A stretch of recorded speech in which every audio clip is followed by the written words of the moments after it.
Olá, meus queridos, paz a todos, shalom, Yukias Magal aqui falando com vocês. E eu queria trazer um vídeo que eu tinha falado lá no grupo do Telegram para vocês que eu iria falar. E o tema, né, que está muito em alta aí, e seria muito importante a gente analisar, é sobre essa nova novela da Rede Record, né, chamada Gênesis, que é sobre o livro de Gênesis, na Bíblia. E o parecer sobre isso, né? Eu acredito que tem muitas pessoas assistindo. Meu primeira olhada, eu vou dizer, da minha análise, eu não sou uma pessoa especialista, formada em cinema, que entende de televisão, nada disso. É a visão de um espectador, um telespectador apenas, como muitos aí. Mas dizer que eu gostei, né? É muito interessante mesmo. Lembrando aí que algumas coisas ali que foi falado no início, como a queda do adversário, né? E eu não quero aqui dizer que está certo ou que está errado, que essa é a verdadeira ou que essa é a falsa. Mas existe aí, né, uma teoria, tem um fator histórico também corroborando com isso, que o nome do adversário, né, que no princípio, Lúcifer, né? Lúcifer estava lá nos céus, ele era o querubim ungido, ele regia o coral, ele era um dos comandantes e regia aí quando ele cai, quando ele começa a sua rebelião por se exaltar no seu próprio coração, ele arrasta consigo um terço das estrelas, que seria aí um terço dos anjos dos céus.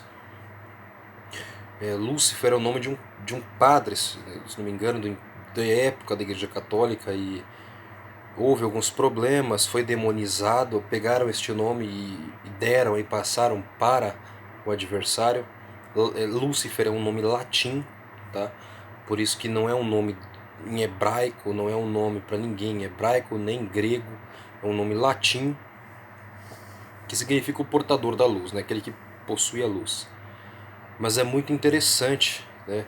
Porque de onde vem essa ideia, né? Aquele que porta a luz. Que luz? Né? Que luz?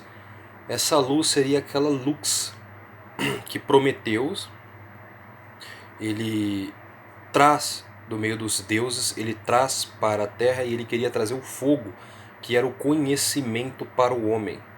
Ele traz o conhecimento para o homem contra os deuses, isso é contra os deuses, contra Zeus, e nessa aí ele traz como uma rebelião. Ele quer trazer conhecimento para o homem, para libertar o homem, a humanidade, do jugo da servidão dos deuses. E é a mesma ideia essa de que o adversário vai libertar a humanidade, que na verdade ele não é um mal, pelo contrário, ele é bom e quer libertar a humanidade de um Deus mau, cruel, implacável, com uma lei dura que só faz o povo sofrer. Só para você ter uma ideia qual é a tese de muita gente aí. Mas voltando para a análise da novela, né? Muito interessante a forma como as coisas foram criadas ali, o que está escrito, né? O que está escrito. E uma coisa que mexeu, eu acredito que pode ser usado para muitas pessoas que estavam até afastadas do Senhor se voltar para Ele, é aquela cena quando Adão, depois de muito tempo, ele magoado, sem entender também, e claro, a culpa nos dois era muito grande, conviver com a culpa de que todo o mal ao seu redor, tudo aquilo que eles viam, era culpa deles, aquilo não ia existir. Aquilo não tinha espaço no coração deles. O mal não tinha lugar dentro deles. E quando eles inserem o fruto, quando eles comem do fruto, esta era uma parte, é um código. Existe naquele fruto um código genético, tá? Uma programação de computador, vamos dizer assim para ficar mais claro, que foi colocado dentro do homem. É um vírus. E ele começou também, né, se juntou com a genética boa do homem e corrompeu o sistema do homem, que o funcionamento do homem que era bom agora não é mais bom. Ele é ruim, ele é mau, ele é corrupto. Não é essa de que o homem não tem nada de bom nele, o homem não é bom, não é isso. É a ideia de que o homem foi corrompido. O homem até pode querer fazer o bem, tem um desejo bom nele, mas a corrupção nele o leva para o mal. Ele é, como o Senhor mesmo fala lá em Gênesis, os pensamentos do coração do homem são continuamente maus. Tudo que ele faz leva ele ao mal. O homem se tornou mau. E eles conheceram de algo que a serpente o enganou, né? Os enganaram, enganou Eva, não enganou Adão, enganou Eva, e ela deu para o seu marido, ele comeu. Ou seja, tem uma agenda ali muito interessante, que eles querem colocar uma coisa de essa agenda feminista, mas eu acredito que de uma sacada interessante, não tão chamativa, a própria Rede Record, ela dá uns ataques no feminismo, tá? Uns ataques no feminismo interessante, porque ao mesmo tempo você vê isso na situação de as mulheres vão embora, Caim vai lá e consegue iludir elas, porque quando elas veem Caim, elas veem um homem, para elas era algo novo, elas não tinham aquilo ali, era o que elas queriam, como se elas estivessem vivendo uma mentira. Por mais que a mulher queira liberdade, né? Eu quero ficar livre do homem, isso não existe. Isso está nela. A necessidade do homem. Ela precisa de um dominador, de alguém que é o cabeça. E Eva, na cena, quando eles reconhecem, né, os dois reconhecem o erro, Adão pela primeira vez reconhece a besteira que ele fez, ela fala, né, para ele, não, a culpa não é só sua, é minha também, porque se eu tivesse cumprido o meu papel para qual eu fui criada, que é te ajudar e não conduzir as coisas do meu jeito, talvez as coisas fossem diferentes. Ela entendeu qual é o plano dela. Ela entendeu o propósito dela, que o propósito da mulher não é liderar, não é conduzir. O papel da mulher é auxiliar, é ajudar o homem. Ela ajuda o homem.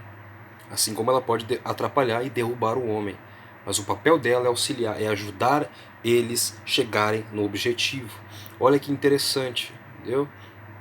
Mas claro, as filhas têm uma agenda feminista, que não precisa do homem, aquela loucura toda que vocês viram. Eu acredito que na televisão agora, daqui em diante, isso aí vai ser obrigatório, tá? Ter esse tipo de pauta aí, por mais que ninguém goste ou que alguém goste, vai estar lá. Vai estar lá. E que isso não entre nas casas, na mente das pessoas, aí dos jovens, né? Infelizmente, mas é uma teledramaturgia, né? Então tem coisas ali apelativas, não é só Bíblia. Precisa prender o público e eles vão atrair você com algumas coisas interessantes para te prender a atenção, para te chamar, para você ficar ali intrigado e para você pensar, será que foi isso mesmo que aconteceu? Porque existe de um versículo na Bíblia para o outro, pode ter passado 10 anos, 20, 30, 100 anos naquela história. Como é só você ver o primeiro versículo de Gênesis. No princípio criou Deus os céus e a terra. Neste versículo foram criadas 3 coisas, que é o alicerce do nosso mundo. O mundo só existe por causa disso. Então vamos lá. No princípio, princípio fala de tempo. Ou seja, olha só, o Senhor criou o tempo. No princípio, tempo. Criou Deus os céus, o espaço. E a terra, a matéria. No princípio, o Senhor criou o tempo, o espaço e a matéria. Ele criou tudo que existe. Ele deu ali começa. Mas o que tem nos céus? Muita coisa. Então, quanto tempo de uma palavra para outra, né? Qual o intervalo que há? Nós não sabemos. E o Senhor quis enfatizar a história, a nossa história, a história humana, a história da humanidade aqui neste mundo que está escrita ali. O início, o meio, o desenrolar e para onde tudo vai. Depois disso, só nós estando lá, se o Senhor nos permitir, é o que vencer, Ele nos permitir, saberemos e viveremos. Mas é muito interessante, foi uma sacada muito boa, né? Agora, alguns temas, eu acredito que muitas pessoas vão perguntar sobre alguns temas, sobre os dinossauros, né? Fala que foi com a queda do adversário dos anjos que exterminou os dinossauros. Irmãos, olha, existem alguns cientistas, algumas análises, por exemplo, dinossauro, né, vou jogar essa para vocês, e nada mais é do que um dragão que não voa. E se tá? Só para você pensar, é um dragão, é uma espécie de dragão que existiu. E ninguém pode afirmar categoricamente que os dinossauros estão extintos, acabou, não existe mais. Aonde que tem isso? Quem pode afirmar uma coisa dessa? Acharam, segundo o site do Ape Science, acharam um fóssil de dinossauro com sangue líquido na Sibéria, na Rússia. Então, assim, existe muito mais coisas na Bíblia, nas Escrituras Sagradas, e fora delas, segredos que foram guardados à humanidade que você não tem acesso, que eu não tenho acesso. Cabe a nós apenas conjecturar. E se o Senhor quiser revelar, que eu acho que revelar sobre isso aí também é tão inútil, não é efetivo, não serve para nada, não salva ninguém, ele também não vai perder tempo revelando essas coisas. Mas você acha muitas coisas em todos os lugares do mundo, seja na Rússia, ilhas por aí que existem, que ninguém tem acesso, ninguém pode entrar lá, mas que existem experimentos genéticos, experimentos com todo tipo de animais e até humanos, que é possível isso acontecer. Então a gente tem que ter essa análise, essa compreensão de que isso pode estar acontecendo nesse momento ou não. É tudo conjectura, a gente vai conjecturar, tá bom? Nada além disso. O Senhor vai nos direcionar. Mas sobre essa aí, eu acho que de tudo, o que mais chamou a atenção foi a canção, né, a oração de Adão, se arrependendo, chorando, dizendo que ele tinha saudades de quando ele andava com o pai. E principalmente o relacionamento dele, ele reconhece o Senhor como pai, ele chama-o de pai. Não vemos filmes, nenhuma outro filme ou série, fazendo Adão chamar Deus de pai. Oi, pai. E ela também, a Eva chama-o de pai. Então é muito interessante, é como se Deus ali estivesse muito mais próximo da humanidade do que é relatado nos filmes. Quis passar esta de que, não, Deus é muito mais próximo do que você imagina. Ele é um pai, ele tem um relacionamento, ele está próximo. Ele é um agente ativo na história, ele está ali. Ele está aqui conosco, ele está operando, ele está trabalhando, ele está aqui atuando direto, 24 horas, e nós podemos nos chegar a ele. E é respondido. É respondido. O Senhor tem as formas de responder a cada um. E a forma que ele respondeu, ele lembrou. A mesma resposta que ele deu para os dois lá no Éden, no jardim, quando eles estavam fora, quando ele se arrepende, o Senhor derrama chuvas, como está escrito, né? Que o Senhor derrama seu perdão como chuvas sobre a terra. Ele pode fazer isso na minha e na sua vida. Então, você pode extrair muita coisa boa ali e tomar cuidado com as pautas, as agendas aí revolucionárias, progressistas, que infelizmente você vai ter que achar isso em tudo que é filme, novela daqui pra frente, porque não tem como tirar isso mais, né? Combater, porque isso aí já virou, é uma ideologia, já virou uma obrigatoriedade sobre todos os dramaturgos, todas as televisões, novelas, filmes, seriados, etc. E eles têm que aderir a essa pauta de uma forma sábia ou não, tá bom? O que mais, né? Nós vemos ali uma história, outra coisa, quando é relatado sobre os filhos de Deus tiveram relações com as filhas dos homens. Ali fala que a linhagem de Sete, né, o último de Adão, o último homem que é Sete, quando Caim mata Abel, Abel era a linhagem que Deus escolheu, ele era um homem mais puro, ele era um homem com o coração de Deus. Só que Caim não, Caim é a linhagem do mal. Preste atenção que também tem duas linhagens brigando. Um que tem um pai, e Caim, quando nasce o filho dele, ele fala, né? Eu vou criar uma cidade com o seu nome para nós provarmos para todo mundo que nós não precisamos de Deus. E aí, ali é a origem das cidades. Ele que construiu cidades. Essas metrópoles que você conhece hoje, então tem uma origem, tem um pai. Não só isso, é deles. Você vê os filhos ali, Jabal e Tubal-Caim, os filhos de Lameque, que é um dos descendentes de Caim. Um cria tendas, cria as casas, tendas, tá bom? Uma caixa para você morar dentro.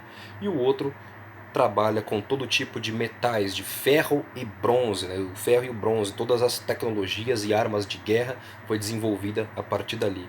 eles é a linhagem que trouxeram essas coisas, né, para a Terra. E do outro lado, quando ele mata, é como se ele tivesse uma briga. E o mal, desde o início, quando ele mata Abel, ele queria interromper o plano de Deus de trazer o Messias para redimir a humanidade, porque ele prometeu para a mulher que dela, né, ele colocaria animosidade entre os filhos da mulher e os da serpente, e ela vai ferir a cabeça da serpente, e a serpente lhe morderá o calcanhar, tá bom? Então, da mulher viria um que iria esmagar a cabeça da serpente. Só para você ter noção. Tem muitas pessoas que nos escutam, e aos poucos, a gente vai destrinchando e falando um pouco mais, né? E dando mais amplitude para esse assunto. Mas isso aí é uma pequena análise para nós. Eu acredito sim que é muito útil. Mas temos que ver daqui para frente como é que vai ser, tá bom? Tomar os cuidados aí devidos, mas pode extrair muita coisa boa que seja usado para muitas vidas a chegar ao eterno. Que o Senhor abençoe a vida de todos. Até o próximo vídeo. Deus os abençoe.